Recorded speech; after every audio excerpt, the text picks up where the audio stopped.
All right, good morning, everyone. Or I should say good afternoon, I guess. Welcome to Talladega Super Speedway. We're going to start with our media availabilities with Danica Patrick, driver of the number 10 GoDaddy Chevrolet. And Danica, you recently recorded the most top 10s all time by a female driver, passing Janet Guthrie. Talk a little bit about your season this year and how you would, rate that overall at this point.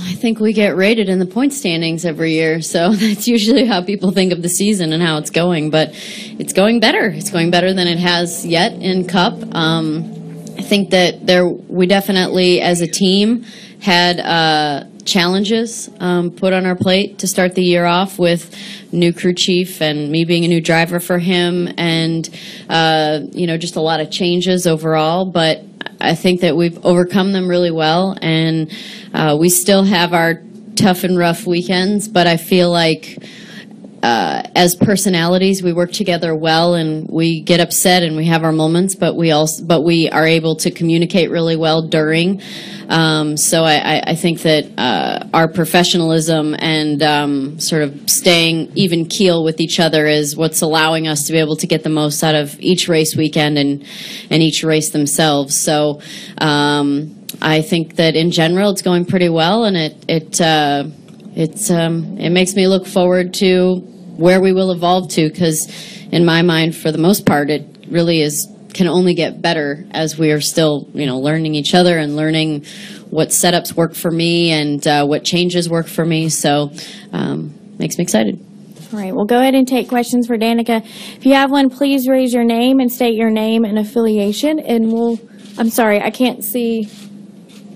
Raise your name. Sorry, Jordan, go ahead. Jordan Bianchi, SBNation.com. Danica, are you any more or less confident coming into Daytona or Talladega because of your ability on restrictor plate tracks? I would say that's probably a question I've got since I first started in NASCAR. I would say as time goes, I really don't feel much different other than I feel like I'm getting better overall and able to get speed out of myself and in the race, especially on all kinds of different tracks. So that's more in my control and in our control as a team. So the results are a little bit more imaginable, a little bit more you could trust what you're able to do a little bit more. So we're on a speedway. Who knows? To me, they were in the beginning, especially my opportunities to have really good finishes. But I don't think that's the case anymore. So now they feel very similar to me. They just feel a lot more about, I'm thinking more about the luck side of it than probably the potential to have my really good races, because I feel like we're able to do that here and there on lots of other tracks now. I've been comfortable in the draft since I started in Indy cars. So I'm just saying, like, they've been my comfort zone from the beginning, which is the draft. All right, we'll go Jay and then Bob. Go ahead, Jay. Jay Pennell with Fox Sports. Given the news that GoDaddy's going to be leaving, how do you limit those distractions of questions about sponsors and worrying about sponsors as you continue to go through the season? And do you think this is, obviously you never want a situation like this to come about, but is this really the best possible time for it, given the run of success that you've had in the last couple of weeks? Yeah, it's it was good that that GoDaddy gave us as a team time to find someone else for that role, either someone new or one of my great partners that already exists that wants to step up. So it's as tolerable as a situation as you could imagine. But for me, it's a little bit bittersweet. I look at pictures of me in the suit and in the pictures of the car, and I think about I can't believe it won't be the green GoDaddy car anymore. But in fact, that's actually what I said to them on the phone. I spoke to Phil and Blake, who are in charge of making those big phone calls and making those big decisions. And I said, are you guys okay that you're not going to see a green car out there anymore? That's actually what I said to them. So, but on the other hand, my relationship with GoDaddy will still continue. It's just going to look a little bit different from an overall standpoint. I think we're going to continue on, obviously, with the things that I have been doing for them as of late, more smaller events, more specific events for them, as opposed to just trying to get their name out there. As they've said, they have 81% brand awareness in America. So the program worked. It worked so well that they've evolved. And but I'm glad to still be with them, and I'm glad that they gave us time to find someone else for that position.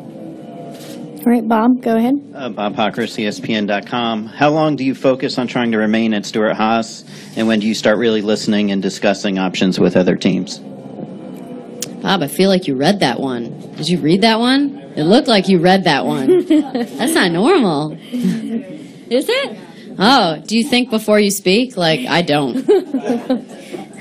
You try? I suppose you write, so I don't. I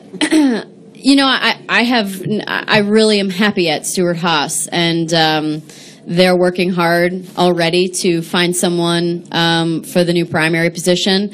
My team is working to find someone for the new primary position. So I think at this point in time we're moving forward with all those intentions, but I guess it is on some level open season in a lot of areas. So I don't think you can ever say never, of course, but I am happy where I'm at right now. All right, we're going to go to Claire. Claire B. Lang, Sirius XM NASCAR Radio. You were talking about your team. How do you look at this? For example, what kind of conversations have you had with Tony? If you would get a multifaceted sponsor, it might not be as much, say, money as GoDaddy. You have your own major management company that can be working on this. How does that all fit together? What sort of needs and conversations have you had about what you want?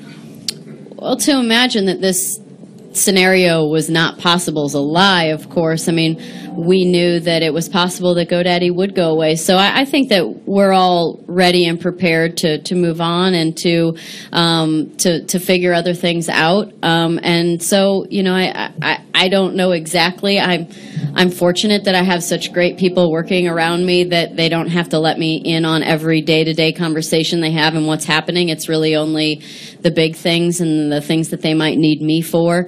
So I don't know exactly what conversations have gone on before this happened or right now, but I know that we're working towards finding sponsors, and that includes on my side, so my agent will try as well. And so it's a collaborative effort, and I know that they talk frequently, and it's all to get the 10 car back out on the track.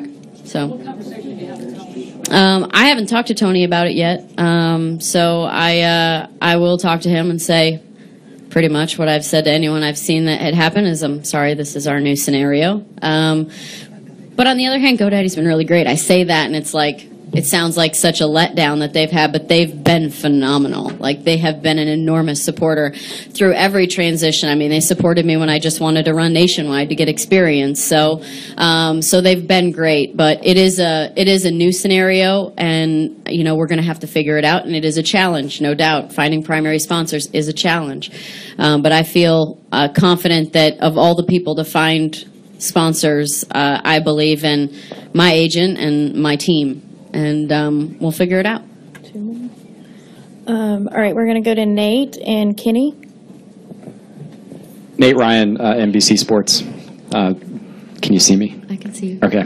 I know beggars can't be choosers when it comes to like a sponsorship hunt, but you command a little bit more sway in terms of your typical driver. My hair? Yeah, yeah, that's exactly what I meant. Will you be involved in the process? I know you said you're going to let them handle day to day, but yeah. Is there a sponsor that a dream sponsor that you'd like to have? I know you're big on branding. Like, yeah. Is there a particular category you want? I mean, I am very fortunate that somebody asked me if I can, if it's a matter of just going out and picking a new sponsor, and or if I've been able to do that sort of a thing, and I've been very fortunate as a brand being able to be somewhat picky about who it is. For me, it will be more about what their plan is and my 2 cents as to whether or not I think that how it fits in or how I fit in. And you know what I've found is that companies are extremely open to your ideas as a driver or as, a personal idea that I believe will work, because it's in this day and age, it's about authenticity, and people can see through it pretty quick and easy. And and your personality shines so much better when you're in a program that is something that you enjoy and you're having fun with and is, a part of you. So I think that, like I said, we've able to be a little selective. I don't think it's so easy as to just say a company and go get them and have everything you want. We try, no doubt, but I think that it's more about becoming part of the process with the marketing and the branding, and to make it all work, and being a little bit selective. But yeah, it's a tougher environment than it's ever been. So you also have to be open-minded. All right, we're going to go to Kenny, Alan, and then we're going to end with Jenna. Please keep your questions as short as you can, just because we're short on time. I'm going to miss practice up in here. Go Kenny ahead. Bruce with NASCAR.com. Danica, you've been through several of the, here we go, straight back. You've been through the different qualifying formats on the super speedways. I was just wondering what your take is of the change for this weekend, which is going to, again, be different from what you guys have been used to. Ricky and I looked at each other this morning and we go, I'm so glad the qualifying has changed. It just was, I feel like, a very unnecessary stress for everybody. I mean, the amount of conversations, meetings with drivers, and I felt like I was on Survivor and trying to make alliances, and finding out the best thing to do was to not have any and just be the one that tags onto the group, because nobody really cared if it was just one car. But when a group of 5 saw you, you're like, ooh, I can't have all 5 of those going faster. So apparently I wouldn't have made it on Survivor then, because I was trying to make too many alliances. I'm relieved for sure.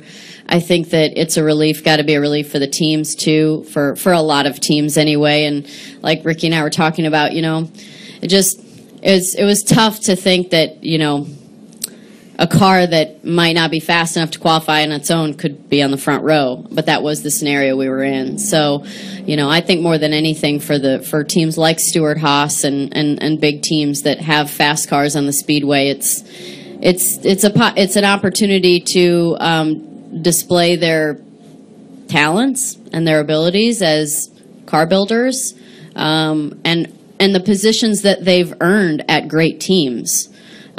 As drivers get lucky enough to drive them, but on the other hand, we've also earned our spots too. So it's just more of a relief than anything that it's traditional and, well, generally traditional. I think it's much quicker though, right? We get 1 lap, so but hopefully our car's fast. I guess that's what I would say now. All right, we'll take our final question from Alan. Go ahead, Alan. You're good? All right, Danica, we appreciate your time today. Did you forget Jenna? No, Jenna. Oh. Yeah, go ahead. You want to phrase it differently? It depends. I mean, as a journalist, if I didn't give you the answer you're looking for, you could go ahead and just rephrase the question and maybe you'll get it. Mm-hmm. All right, Danica, we appreciate your time today. Who's the guy who gives the same answer every time? What's his name? No. Marshawn Lynch. I'll give you the Marshawn Lynch. I'm just happy to be here. Thank you.